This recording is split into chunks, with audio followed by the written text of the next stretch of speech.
Derry Girls creator Lisa McGee has expressed her frustration at her identity being dismissed as not properly Irish because she hails from Northern Ireland as opposed to the Republic of Ireland.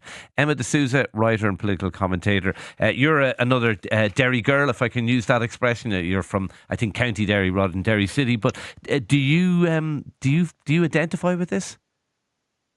Morning, Shane. Absolutely. Unfortunately, I would very much identify with Lisa's frustration and statement. And a lot of people have been sharing across social media over the last few days their own experiences of being othered or dismissed or diminished in terms of their Irishness by fellow Irish citizens in the Republic. And it's definitely something that is, I have to say, quite difficult, quite painful for those of us in the North in terms of having to experience that. And I think, give me an example. Like what? Like, are you saying you're having a drink in a bar with somebody you're introduced to somebody? Are they saying, "Oh, what? You're not really Irish"? Like, how does it come up? In what context? Well, it can come up in many different ways.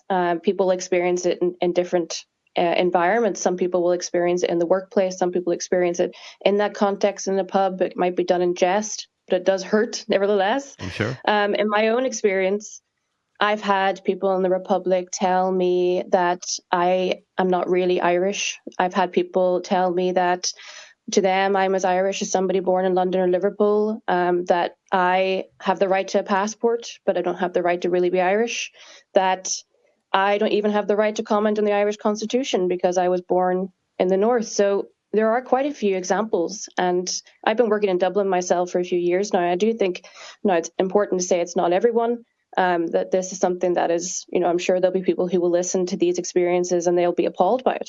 But there is certainly a fair few people that share that view that those of us in the North, we're just not really that Irish. You said it's not everyone. How widespread is it? Well, I think given the amount of stories being shared, it is quite prevalent. And I think, I interviewed some people recently actually for an article, and they had the same experience. A lot of Northerners that go to university, for example, have that experience of not being considered as Irish. And I think, Shane, we have to look at the historical context as to why this is happening.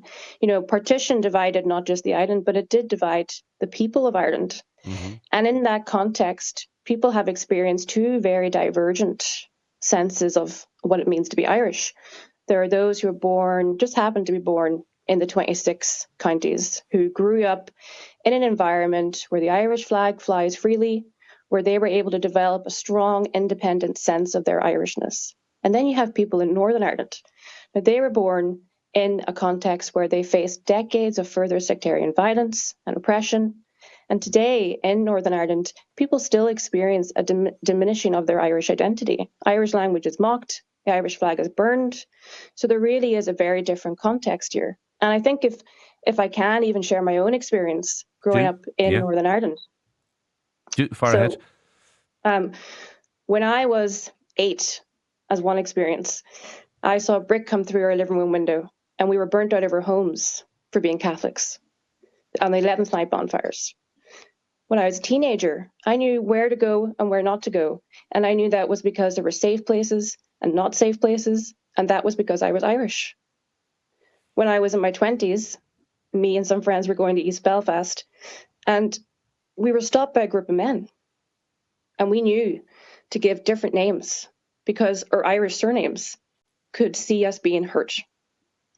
And then, of course, there's the court case that I took forward with the UK Home Office. And during that court case, I had to defend my Irish identity, defend my right to be Irish under the Irish Constitution and the Good Friday Agreement. In that context, I had to outline to a judge every moment in my life that I had shown I was Irish. This included the fact that I took Irish dancing lessons as a kid. Yeah.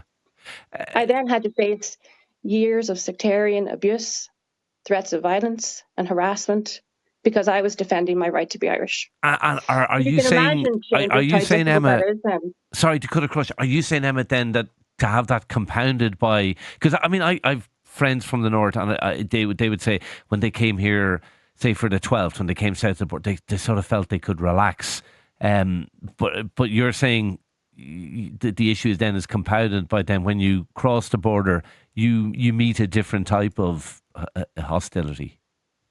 Absolutely, it's compounded because you can imagine in that context, when you grow up in that environment where you have to defend your Irishness, to then go into the Republic and have people equally denigrate and diminish your Irish identity as lesser than theirs, just because you happen to be born on the other side of the border. That is quite painful for people in Northern Ireland, for Irish citizens. And it's part of a systemic problem that I think is rooted in the fact that we just don't understand each other. It's down to a great degree of ignorance. And part of that ignorance stems from the fact that the island was partitioned. And we need to work on trying to pull away at our own prejudices, our own biases, and build understanding about the lived experiences of people on both sides of this border so that we don't diminish each other. Okay, we will leave it there. Emma DeSouza, writer and political commentator. Thank you for talking to Newstalk Breakfast.